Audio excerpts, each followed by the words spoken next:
story of Escape 3 Points. It all started with me coming and camping on the beach, finding this beautiful place and like falling in love. So after, I just wanted to just find a little place to build a home. And I ended up with a really beautiful place here.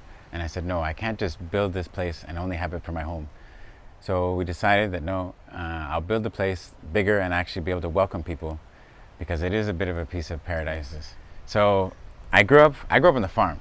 Oh. So as I grew up on the farm, I grew up with my father building different things. So that also allowed me to be able to be living in the middle of nowhere, where you have to be able to be very resourceful. After, I went into school for architecture. So I learned a lot of different theories about architecture and studied learning like building with low-cost construction and natural materials. After that, the whole thing started coming together because I also have experience working in the hospitality industry in Canada. So that's what helped lead, and all of the kind of fusion of all of these things brought together actually started to create the idea that, in Ghana, I had already started working in hospitality, and I could see it was doing really good things for the local community and providing opportunities. So, but there was nowhere for people to stay here. And also I wanted to be able to welcome like different kind of people who could also understand that really just want to enjoy nature. And so the whole kind of idea, it's a whole like organic growth over many years that kind of came together. Hey guys, and welcome back to another video. It's your girl Gabby Mack. As you see, I have a guest here today. Today I am currently at Cape 3 Points. So here we have the owner. I had the privilege to interview him, and I want you guys to hear his story. So we're gonna start. Please tell him your name. My name is Aussie Mclaren. Okay. Where are you from? I was actually born and raised in Canada, but my mom's from Ghana, so I'm both from Canada and from Ghana. Okay, so he's Canadian, Ghanaian, right? Yes. Okay. You said both your parents are from here? No, my mom is from Ghana and my father's from Canada. Okay, so you're real Canadian, Ghanaian. Yes. Like yes, literally. Really. So where did you grow up in Canada? I grew up in Saskatchewan. Never heard of it. Well, this is quite normal, unless you're actually born there or if you have family there. It's the middle of Canada. It's directly north of Montana. So it's just prairies. I've only been to Toronto, so I don't really know much about Canada. Okay. So why Ghana? Why are you here? So I first came back to Ghana. I followed my parents back to come and give them a hand with their hotel. Okay. They have a hotel in Buzia. Okay. And so as I'd had some experience in hospitality, I came to give them a hand. And after arriving, I stumbled upon this place on just trying to take a stumbled? It was a stumble. I just needed to get out of town, get off the beach, get to another beach where there was nobody, and fell in love with the place. It was just completely natural, with nobody else around, and so I said, no, this is where I want to build my house. Wow. So how easy or hard was it acquiring this land? It was not that easy. It took about 2 years to do all the papers. Okay. But fortunately, the chief at the time was an older man, and he could see that the hotel my parents that I came to manage was doing really good things for the local community, bringing a lot of jobs to the youth. So he said, please, I want you to come, and he was helping to make sure that things were also coming together. Nice.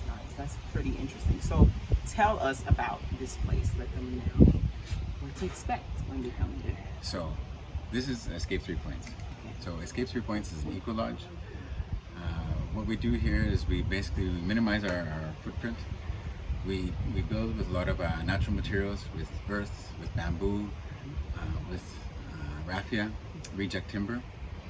Then afterwards, in terms of energy use, we use solar for everything, even for all of our lighting, refrigeration. Even now we have fans in all the rooms.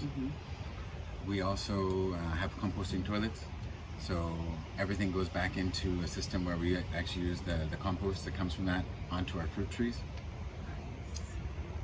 We also have an organic farm in the back.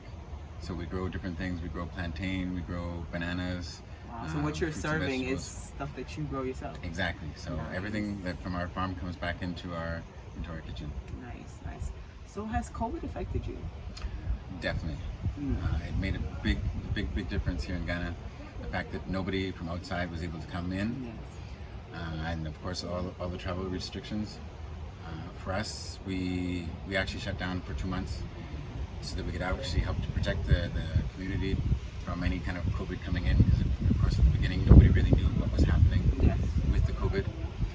Afterwards, we had a lot of pressure from people who were in country who really needed to get out of their lockdown areas and be able to just be free. Yeah. So we did a slow reopen, and those who've been living in the country, a lot of times as it's been difficult to travel out, they've been coming regularly, especially families, so that their kids can come and run around and be free. So what were the things that you faced, like some of the things that you faced when you were first, making this establishment? I guess one of the things is the fact that I'm not from this village. Okay. So getting to know all the local community, starting to understand the rules of this particular community. My mother's not from this community, so the rules that are in Ashanti versus here are not the same. Very different. So it was a lot of learning curve about understanding the culture of the community itself. And even from this community to the next is completely different again. Yeah. So were they really open when you first started? There was a lot of questions about, like, what is this guy doing building all these things with sticks? And like, yes, and then literally laughing as they were going by, thinking, wow, okay, that's fine. And I think there was a lot of skepticism about whether or not things were actually going to come to terms here. Yeah. Of course, after some time, when people start to realize that, like, we're still here, people are coming, people are enjoying here, and also people from the community also come and enjoy, that it actually is something nice to build something with sticks. Yeah. And you can build something that can actually be comfortable and welcome people and create more of a village. Yeah, no, definitely. You have your own little village here. So if there was one thing you had to tell anyone from abroad, what would you tell them about coming here to Ghana, starting the business, how it is? Like, what would be the first advice you would give to them? First advice, it's not going to be easy. It's definitely a question about passion, but it will be very gratifying in the end. It's coming to do business in Ghana is not necessarily about just becoming rich. Yeah. It's about, that's right, I shouldn't say that. It's not about being rich in money. There's a balance about making sure that, of course, everybody needs money. We need money. It's a tool. Yeah. But also there's a certain richness of life that you have here that it's more difficult to find that outside, I find. And so that balance with the fact that you can still provide for your families and be able to travel and still maintain a life that you were having Decent outside. living, yeah. And on top of it, you can have like a certain level of contentment on a daily basis. So how many years did it take to get this up and running, like the way you want it to? All right. I don't know if we ever finish that. I mean, now this is 11 years. Wow. So we actually opened the lodge after 6 months of construction. So it was a gradual process. I mean, this is Ghana. Everything is step by step. Yeah. So we started with just a dormitory in one house. Now, this year we'll have 11 houses and another 6 rooms, so making 17 rooms for people to come. Nice. There's a bar, there's a restaurant. Typically on the weekends we do a beach party. Ooh. And everyone eats on the beach, bonfire, a bit of music for dancing. Yes. So always we like to have some fun. Fun things. It's a mini getaway from a getaway. Yes. Yeah.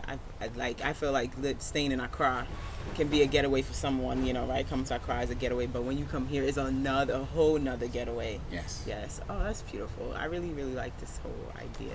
I mean, when I heard eco-friendly, I was thinking real tense, camping style, but I think after spending the night, it was definitely different though. That's nice. So if anyone wants to come here, please let them know about your social medias or anything they need to know, how to contact you if they want to come here. Maybe a group wants to come and stay here. How would they, Definitely. If anybody's interested to come, or even if you have any inquiries, you can check out our website, www.ESCAPE3POINTS.com. We also have the same, it's our address for the Instagram is the exact same name, ESCAPE3 points. Definitely, even if you're contacting us, typically you'll actually get me, and we can discuss about anything, and definitely everybody's welcome. You are invited. Nice. Nice. Well, guys, I hope you guys enjoyed. You see that so many people are moving down to Ghana, guys. I keep telling you, make the move, but plan properly for sure. You've heard it. It's 11 years since he's had this establishment. So if you're trying to get rich quick, no, maybe Ghana's not it for you. So you may want to rethink that. But thank you guys again for watching. Make sure you subscribe. I'm gonna leave all the details for Escape. We are here for one more night, so you guys will see more about this place in my vlog. So stay tuned for that, and I'll see you guys in the next video. Bye. All right.